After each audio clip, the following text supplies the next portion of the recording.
네, 이번에는 남중국해로 가보겠습니다. 중국과 타이완의 긴장이 빚어지는 곳이기도 하지만 여기선 필리핀과도 영유권 갈등이 있는데요. 중국과 필리핀 두 나라 선박이 또 충돌했습니다. 책임 공방 속에 미국은 동맹인 필리핀 쪽에 힘을 싣고 있습니다. 김민정 특파원입니다. 곧 부딪힐 것처럼 거리가 좁혀진 중국 해경선과 필리핀 보급선. 결국 큰 소리를 내며 충돌합니다. 양국 해경선들이 간신히 충돌을 면한 아찔한 순간도 포착됐습니다. 자국 주둔지로 보급품을 실어 나르던 필리핀 선박을 중국 해양경비대가 가로막으며 충돌한 겁니다.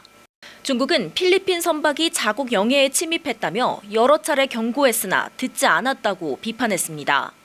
菲方无视中方的善意和诚意，违背自身承诺，不断派船擅闯仁爱礁海域，蓄意挑衅，还持续散布虚假信息。 반면 필리핀은 중국의 불법적인 행위라며 공식 항의했습니다. It's actually undertaking dangerous maneuvers and blockades and putting at risk not only vessels but more importantly the people who are manning the vessels. 미국 국무부는 성명을 내고 필리핀 손을 들어줬습니다. 필리핀에 대한 공격이 미국과의 상호 방위 조약 적용 대상이 된다는 기존 입장도 재확인했습니다. 남중국해에선 지난 8월에도 중국 해경선이 필리핀 선박을 향해 물대포를 쏘며 논란이 불거졌습니다.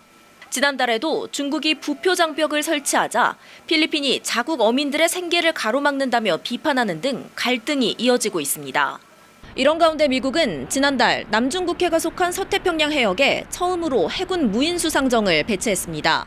중국 해군을 견제하기 위한 전력 강화에 나섰다는 분석이 나오는 등 남중국해 일대를 둘러싼 긴장이 날로 고조되는 추세입니다.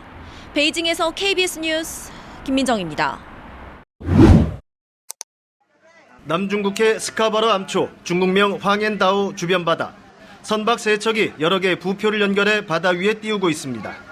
중국 해경선들이 300m 길이의 밧줄을 부표로 연결한 부유식 장벽을 설치했다며 필리핀 해경이 공개한 장면입니다. 며칠 뒤 현장에는 실제로 한 줄로 길게 늘어선 부표들이 발견됐습니다. 필리핀 해경과 정부는 이 같은 장벽이 필리핀 어선의 어업과 생계 활동을 박탈하고 있다고 강력 규탄하면서 철거 방침까지 밝혔습니다.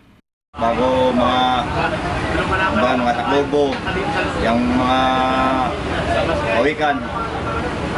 Kaya lahat ng dagat dito ngayon parang nauunti na yung kalakal. 이에 대해 중국 당국은 해당 지역이 중국의 영토라며 필리핀 측의 불법 침입 때문에 이뤄진 조치라고 반박했습니다. 黄岩岛是中国的国有领土，中国对黄岩岛及其附近海域拥有无可争辩的主权。 지난 18일 필리핀 당국이 공개한 인근 바닷속 영상. 바닥에 넓게 펼쳐진 산호초들이 하얗게 말라버렸습니다. 필리핀 정부는 중국 측의 무분별한 조업 때문에 생태계가 파괴돼 나타난 현상이라며 국제상설중재재판소에 제소하겠다고 주장했습니다. 당시에도 중국 외교부는 사실 무근이라며 조작된 정보를 활용한 정치적인 코미디라고 일축했습니다. 지난달 초 중국 해경선은 남중국해에서 필리핀 해경선을 향해 물대포를 발사해 긴장 수위를 높였습니다.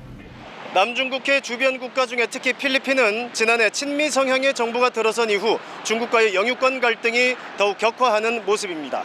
방콕에서 KBS 뉴스 정윤섭입니다.